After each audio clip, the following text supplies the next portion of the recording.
Planet Keth'ra looked exactly like the kind of place that made bureaucrats nervous. Tamar stood in the landing bay of the Galactic Survey Station, watching the planet's dual suns set through the reinforced observation window, and wondered, not for the first time, how she'd ended up here. Extreme environment assessment, the job posting had said.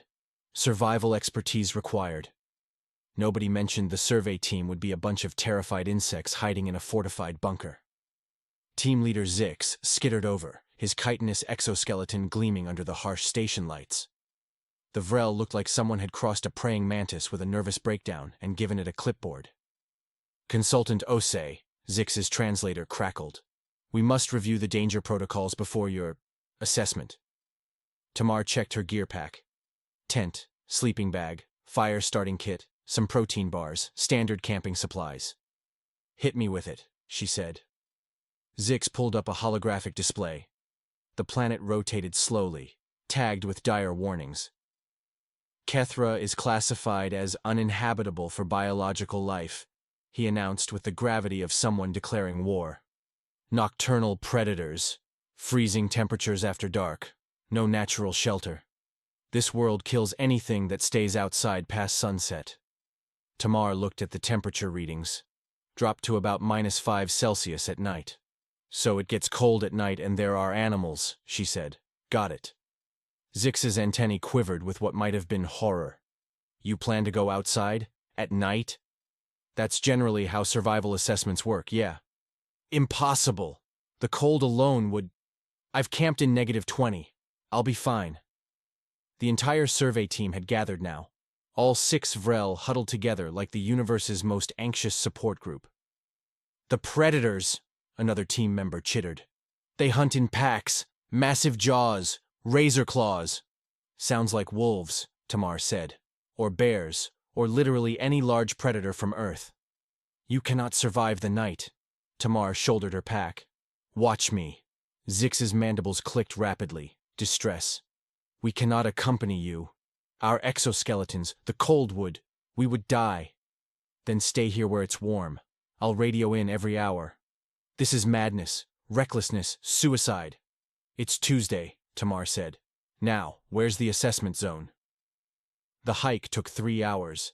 Keth'ra was actually beautiful. Rolling grasslands, strange purple-leafed trees, 2 moons rising as the sun set. Cold, sure. But Tamar had done winter camping in the Canadian Rockies. This was mild by comparison. She found a good clearing, set up her tent with practiced efficiency, gathered deadwood from the surrounding area. As the last sunlight faded, she built a fire. Standard procedure. Clear the ground, arrange kindling, strike the ferro rod, nurse the small flame with dry grass and twigs, add larger sticks, build it up to a proper campfire.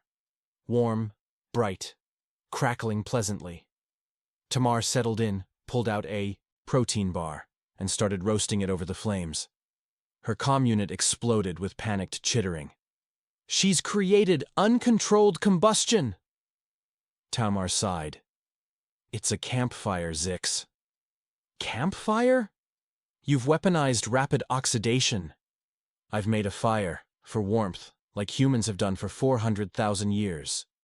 Another voice cut in, the survey ship's science officer. The flames could spread, consume the ecosystem. How are you controlling such volatile chemical reactions? Fire safety. I cleared the area, made a fire ring with stones, and I'm monitoring it. But the heat, the light, the potential for runaway combustion. Tamar bit into her slightly charred protein bar. You guys have never seen a campfire before, have you? Silence. Then, fire is known to us, theoretically. But controlled fire for survival purposes is unprecedented in current galactic species. You're kidding. We are not. Tamar looked at her perfectly normal campfire, at the way it lit up the clearing, kept the cold at bay, made the night less dark. Huh, she said. That's actually sad. She tried to explain fire safety principles, but the Vrel were too busy panicking about uncontrolled exothermic reactions to listen. Tamar gave up and enjoyed her fire in peace, until the howling started. It came from the darkness beyond the firelight. Long, mournful calls echoing across the grasslands. Multiple voices, getting closer. Tamar's comm unit went ballistic. "Evacuate! The beasts are coming! Abandon the assessment! We're sending emergency extraction! Guys, relax! They will kill you!" Tamar stood, keeping the fire between her and the darkness. Standard procedure when dealing with large predators. Fire was a natural deterrent. Most animals avoided it instinctively. 3 massive shapes emerged from the shadows. Wolf-like, probably. 6 legs instead of 4.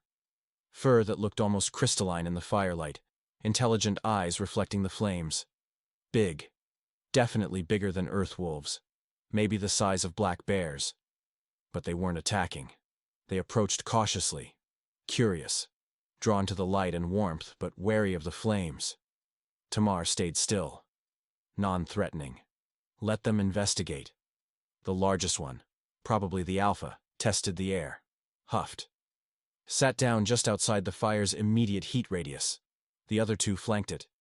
And behind them, barely visible in the flickering light, 2 small shapes cowered. Cubs. Tamar's survival instincts kicked into overdrive. Young animals. Cold night. They were shivering. She looked closer. The cubs were thin, ribs visible through their fur. The adults looked worn, too. Harsh winter, probably. Food scarce. The cubs weren't just cold. They were hypothermic. Tamar pulled a protein bar from her pack, broke off pieces, tossed them gently toward the cubs. "Hey, it's okay," she said softly. "You guys look hungry." The adults growled, warning. But they didn't attack. They were just protective. Tamar tossed. More food. Closer to the cubs this time. The smallest one crept forward, grabbed a piece, ate desperately. Then both cubs were eating, the adults watching Tamar warily. "That's it," Tamar murmured. "You're okay." The adults stood, made a rumbling sound, then turned and melted back into the darkness. The cubs should have followed. They didn't. They approached the fire instead, drawn to the warmth, shaking with cold. Tamar recognized the signs immediately. Hypothermia. Probably early stages, but dangerous nonetheless. She made a decision, pulled out her spare thermal blanket, made soft, non-threatening sounds. Let the cubs come to her. They did, desperate for warmth. She wrapped them in the blanket, pulled them close to the fire, let them huddle against her. Standard wilderness first aid, gradual warming. Keep them calm. Monitor their condition.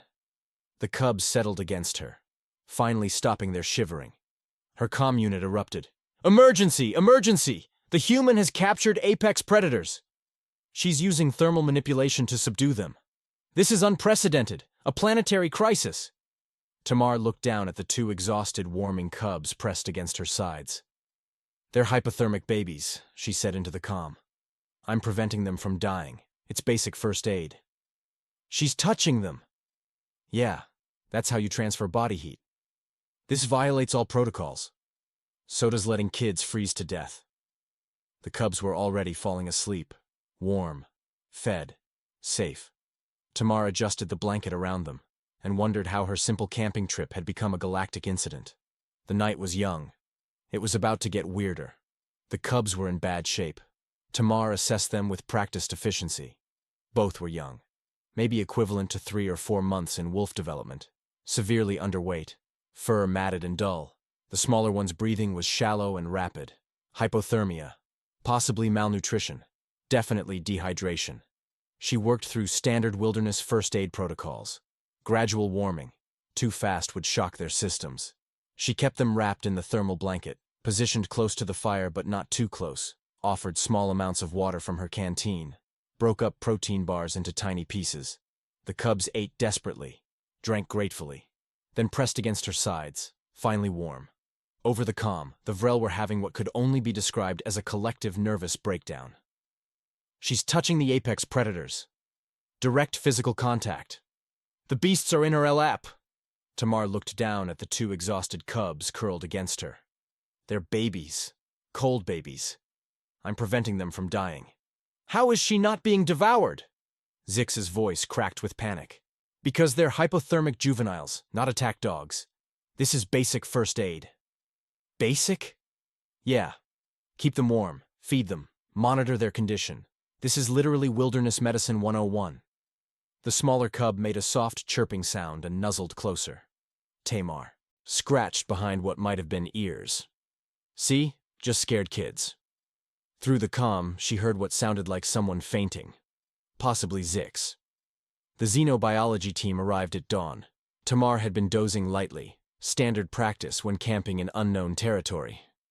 The cubs were deeply asleep, finally warm and fed. The sound of shuttle engines woke all three of them. A heavily armored transport landed 50 meters away. The door opened. 6 Vrel emerged, all wearing what looked like combat armor, and carrying enough scanning equipment to study a small moon. Leading them was a Vrel slightly larger than the others, antennae adorned with what might have been academic insignia. I am Scholar Quinn, his translator announced. Xenobiology specialist. I have come to document this unprecedented event.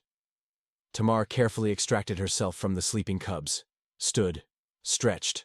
Her back was killing her from sleeping against a log. It's not unprecedented, she said. It's camping. Modest deflection. Quinn scuttled closer, scanners whirring. You have achieved what no species thought possible. Dominance over Keth'ra and apex predators through controlled combustion and thermal dependency conditioning. I made a fire and these babies were cold. That's it. She downplays her methods, Quinn announced to his team. Clearly tactical misdirection to prevent replication of her techniques.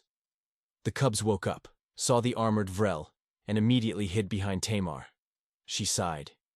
You're scaring them. Fascinating. The juveniles demonstrate pack-bonding behavior with the human.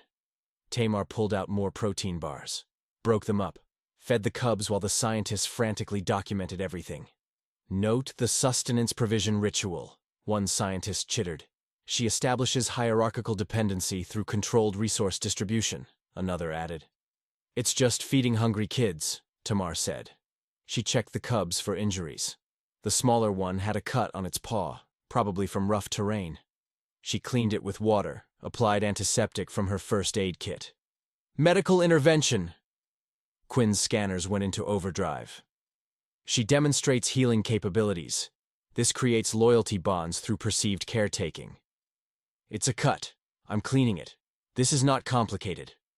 But the scientists were already publishing preliminary findings to their research network. Tamar could hear the notifications pinging. Human thermal dominance protocols observed. Apex predator. Subjugation through biochemical manipulation. The firekeeper species. New threat assessment required. Tamar gave up trying to explain and focused on the cubs. They were looking much better, alert, energetic. The smaller one was playing with a stick. Normal, healthy baby behavior. Night fell again. Tamar rebuilt her fire, prepared her camp. The cubs had stayed close all day, following her around like oversized puppies. She'd tried to encourage them to leave. Your parents are probably looking for you, but they seemed content to stay near the warm human with food. Then the howling started. Multiple voices, closer than before, circling the camp. The Vrel, still monitoring from their shuttle, went into full panic mode. Attack imminent! Multiple hostiles! Evacuate immediately! Tamar listened carefully, read the vocalizations. Those are distress calls, she said. They're looking for their cubs. You cannot return the juveniles. The adults will interpret it as theft. They will kill you. They're parents. They're worried. Watch and learn. She gently picked up both cubs. They chirped in confusion, but didn't struggle. They'd learned she was safe. Tamar walked to the edge of the firelight, set the cubs down carefully, stepped back. Go on, she said softly. Your family's calling. The cubs looked at her, at the darkness, at the fire. Then the adult beasts emerged. 3 of them, the same ones from last night, moving cautiously but with clear purpose. They approached the cubs, sniffed them thoroughly. The cubs chirped and nuzzled against the adults, checking for harm, finding none. The largest adult, the one Tamar thought might be the mother, looked directly at her, made a sound that wasn't aggressive, almost appreciative, then gently picked up both cubs by their scruffs and turned to leave. The Vrel were dead silent. "See," Tamar said, "just parents getting their kids back." The adult beasts paused at the edge of darkness, looked back once, then disappeared into the night.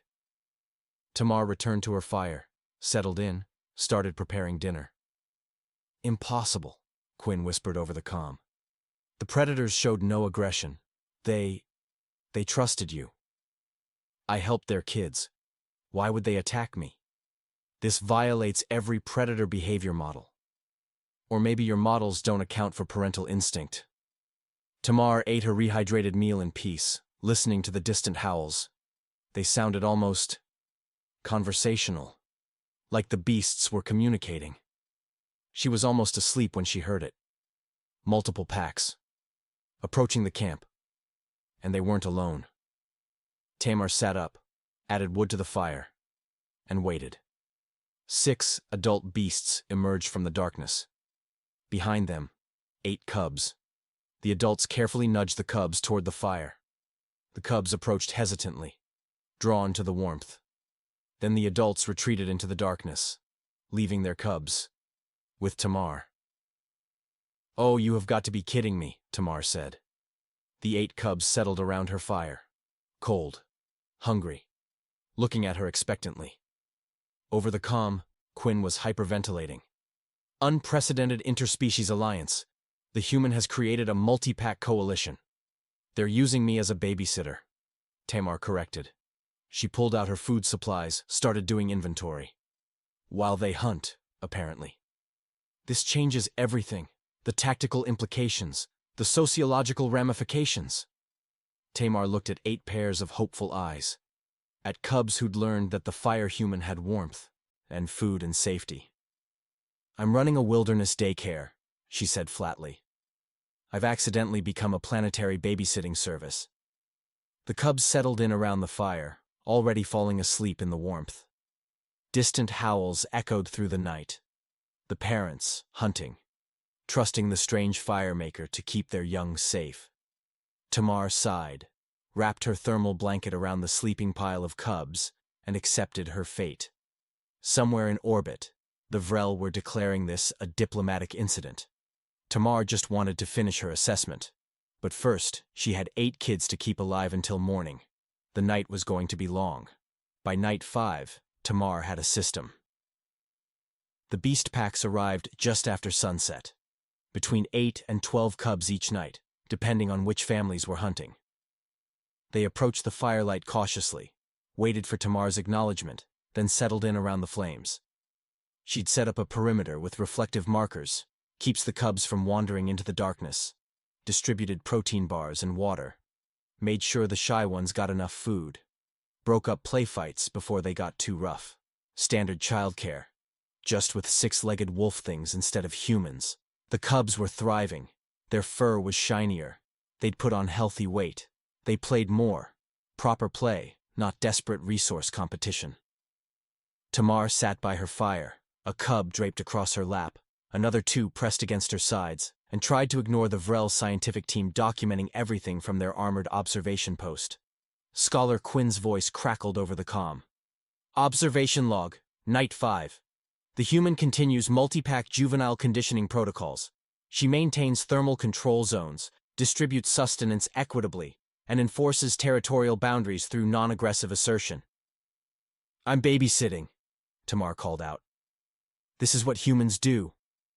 We watch each other's kids." "Fascinating deflection," Quinn chittered. "She employs humility to mask tactical sophistication." Tamar gave up arguing. She'd learned that trying to explain basic childcare to aliens who'd never developed it was like explaining water to a fish. Instead, she focused on keeping the cubs entertained, taught them fetch with sticks, made shadow puppets on the rocks, told them stories they couldn't understand but seemed to enjoy the sound of. Normal babysitter stuff. Quinn was publishing papers now. Tamar had seen the titles. Human Thermal Dominance, Weaponizing Environmental Control. Cross-pack alliance formation through juvenile conditioning. The Firekeeper species, redefining apex predator hierarchies. She was making campfires, and the galaxy was treating it like she'd discovered quantum mechanics. The Cubs didn't care about galactic politics. They just knew the fire human was warm and safe and had food. The delegation arrived on night 7.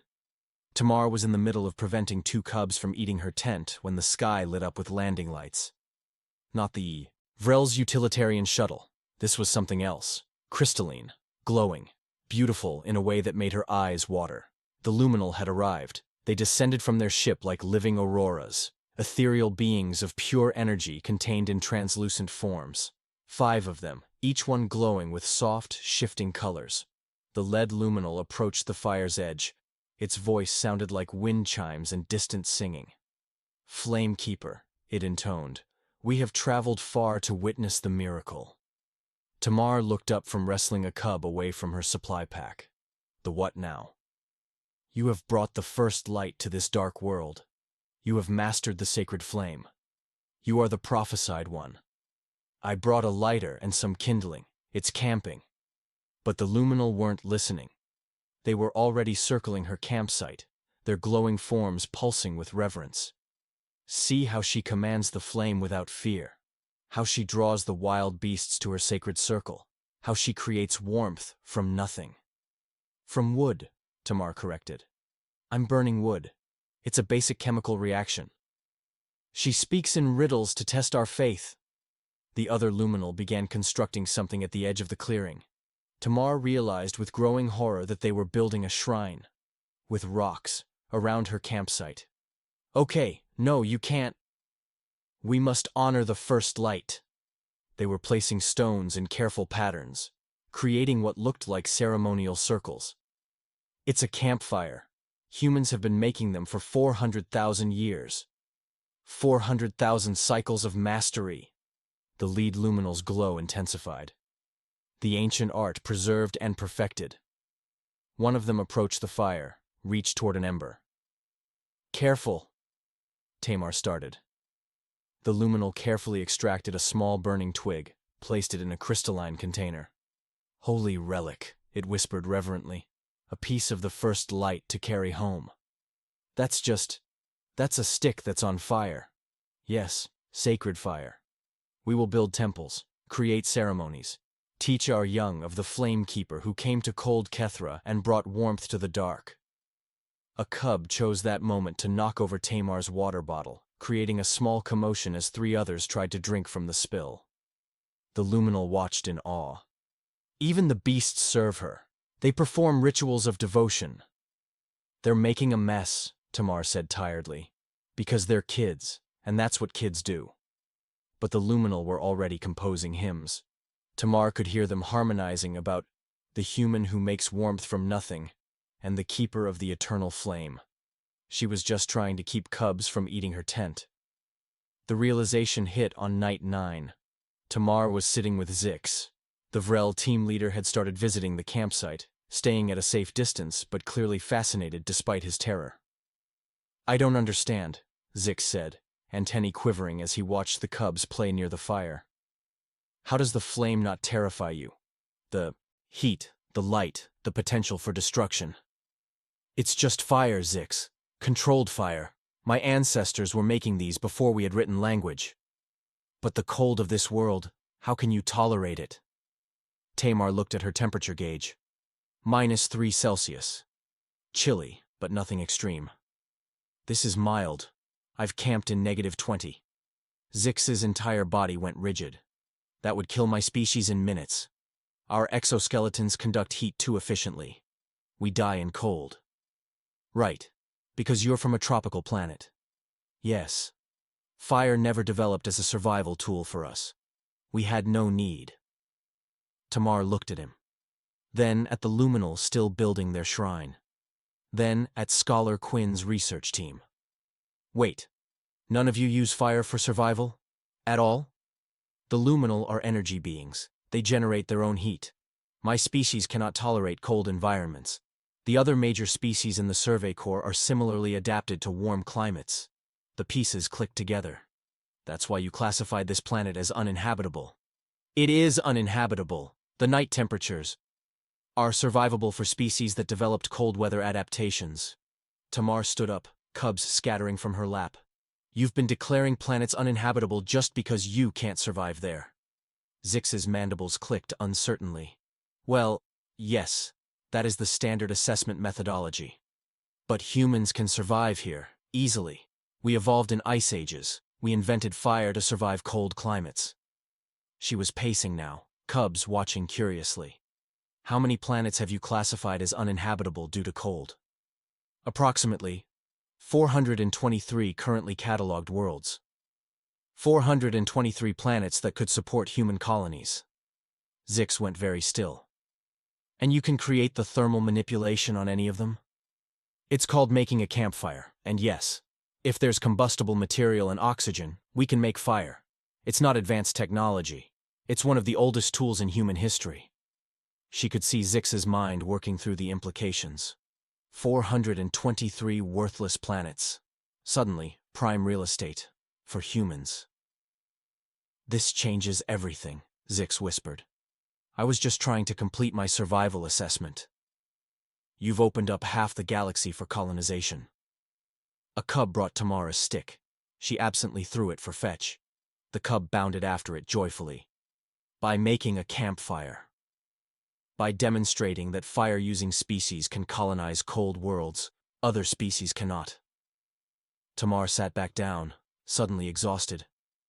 I just wanted to not freeze at night. The Luminal were singing hymns. Scholar Quinn was publishing papers. And somewhere in orbit she knew, the Galactic Council was being notified.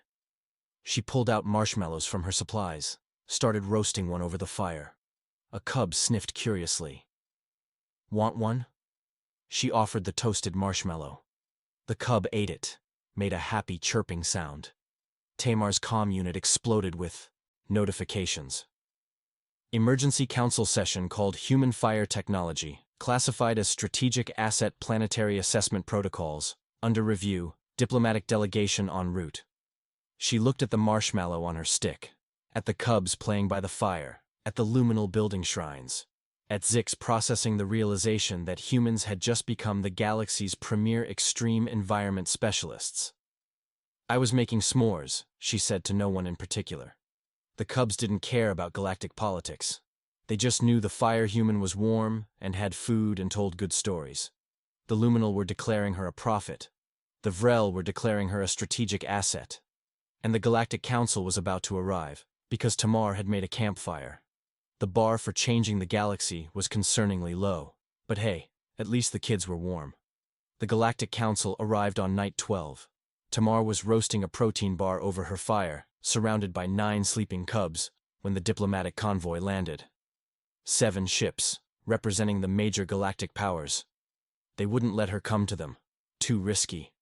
What if she left and the fire technology was lost? So they came to her campsite. Delegates from a dozen species stepped out in environmental suits. The Vrel in heating units. The crystalline core in temperature-controlled bubbles. The massive Tull in insulated armor. All of them terrified of the campfire. Tamar looked at the assembled diplomatic corps. At their fear. At the way they kept a careful distance from the flames. All right, she said, exhausted. Fine. Fire 101. Everyone sit down. Sit? Near the combustion? A corps delegate's translator crackled with alarm. It's safe if you know what you're doing. That's what I'm teaching. Sit. They sat, nervously, maintaining what they clearly thought was a safe distance. Tamar spent the next 2 hours teaching basic fire safety, fuel selection, heat management, safe construction, fire triangles, spark control, wind considerations, the importance of clearing combustible material, how to extinguish properly. The delegates were transfixed. You've mastered thermal manipulation for survival, the Tull ambassador rumbled. We've been making fires for 400,000 years. It's not magic, it's chemistry and practice. She demonstrated cooking, roasting another protein bar until it was warm and slightly crispy. Temperature control for nutrient preparation. Scholar Quinn chittered from his observation post. It's called cooking. Humans have done it since forever. She showed how the fire provided light, warmth, and deterred predators, though the local beast cubs seemed immune to that last one, given they were sleeping in a pile next to the flames. Multiple utility applications, a delegate breathed. It's a campfire. This is why humans brought fire everywhere we went on Earth. The delegates frantically took notes. One of the cubs woke up, yawned, stretched, and wandered over to Tamar. Climbed into her lap, went back to sleep. The assembled diplomats watched in awed silence. The apex predators trust her completely, someone whispered. They're just kids who learned I'm warm and have food, Tamar said tiredly. The colonization accord took 3 hours to negotiate. The Galactic Council had done the math. 423 planets previously classified as uninhabitable, all cold, all resource-rich, all suddenly viable for colonization, if you knew how to make fire. The Council proposes a mutual cooperation framework, the lead Vrel diplomat announced. Humans will be granted settlement rights to cold classified worlds. In exchange, you will teach other species fire-making and cold-weather survival techniques. Tamar looked up from petting a cub. You want me to teach Camping 101 to the entire galaxy? We prefer the term extreme environment adaptation protocols. But yes, I'm a wilderness survival instructor. I teach people not to die in the woods. Precisely. The diplomat's antennae quivered with excitement.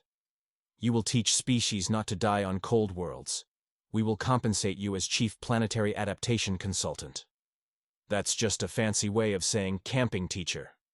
With full diplomatic status and generous funding. The luminal representatives stepped forward, glowing softly. We request that the Flamekeeper also serve as spiritual advisor for the Church of the First Light. The what now? We have established a faith centered on the sacred flame. You are our prophet. Tamar pinched the bridge of her nose. I made a campfire. You brought warmth to the darkness, light to the void. You are chosen. I brought a lighter and some kindling. Scholar Quinn scuttled closer. I would like to publish a comprehensive study on human thermal mastery. With your cooperation, of course. Will it be accurate this time? I will endeavor to correctly interpret your methods. So, no. A cub woke up, saw all the strangers, and started to whimper. Tamar scooped it up, made soothing sounds, settled it back down. The delegates watched like she'd performed a miracle. Fine, Tamar said. I'll teach your people basic survival skills, but I'm finishing this assessment first. And someone needs to figure out what to do about the local fauna using me as a babysitting service. The beast packs were still dropping cubs off nightly. She'd become an institution. 6 months later, Keth'ra looked very different. The planet was now the galaxy's premier extreme environment training facility. Tamar ran courses for multiple species, teaching fire-making, shelter construction, cold-weather survival, basic first aid. Her students ranged from Vrel scientists to luminal pilgrims to corporate colonization scouts. All learning to make campfires. The beast packs still brought their cubs every night. Tamar had given up trying to discourage it. The cubs were healthy. The parents trusted her. And honestly, they were good kids. Even if they were, technically apex predators. Scholar Quinn had published 17 papers on human thermal technology. All enthusiastically wrong. But he was trying, and his students were learning. The Luminal had built a temple around her first campfire site. A massive crystalline structure that glowed at night. Tamar had let them. Arguing with zealots was exhausting. She stood at her fire, the original one, still burning in the same clearing, teaching a class of nervous Vrel how to maintain proper heat. See, you add fuel slowly, maintain oxygen flow, monitor the size, it's not complicated. Zix, now her dedicated assistant, carefully placed a stick on the fire. It caught. He chittered with pride. Excellent work, Tamar said. In the darkness beyond the firelight, the adult beasts howled, communicating, coordinating hunts, calling to each other. It didn't sound threatening anymore. Just normal. Part of the night. How did you know they wouldn't kill you? Zix asked quietly. That first night. When you took their cubs. Tamar looked at the pile of sleeping cubs by the fire. I didn't. But they were cold and scared, and I had warmth and food. Sometimes survival is just helping each other not die. She pulled out her personal recorder. Time for her final mission report to Earth. Hey, Earth Command. Final assessment from Keth'ra. She settled in, a cub immediately climbing into her lap. So, I accidentally became a religious figure by making a campfire, adopted an entire planet's worth of predators by treating hypothermia, and started a galactic colonization movement by teaching basic outdoor skills. In the background, her students practiced fire maintenance. The luminal temple glowed. Beast cubs slept peacefully. Turns out the galaxy classified hundreds of planets as uninhabitable just because they didn't know how to handle cold weather. I brought a lighter and some wood. And suddenly humans are the premier extreme environment specialists. She looked at the fire, at the cubs, at Zix carefully tending the flames. The night was filled with howls, but the beast cubs slept calmly in the humans' arms beside the fire. Because it turns out the galaxy's most dangerous planets aren't actually dangerous if you know how to make a campfire. A cub yawned, stretched, resettled against her. Who knew? Well, humans. We've known for about 400,000 years, but apparently bringing a lighter to a camping trip makes you a cosmic revolutionary. The fire crackled. The beasts howled in the distance. The galaxy's most ancient human technology burned steady and warm. The bar for changing the galaxy is concerningly low. But hey, at least the kids are warm. Tamar ended the recording. Somewhere in the darkness, adult beasts were hunting, trusting the fire human to keep their young safe. Somewhere in orbit, bureaucrats were reorganizing colonization priorities around the humans who'd mastered fire. Somewhere across the galaxy, species were learning that the uninhabitable worlds could be home. All because one survival instructor had brought camping supplies to a cold planet. The night was filled with howls, but by the fire, everything was warm. And that, Tamar decided, was enough.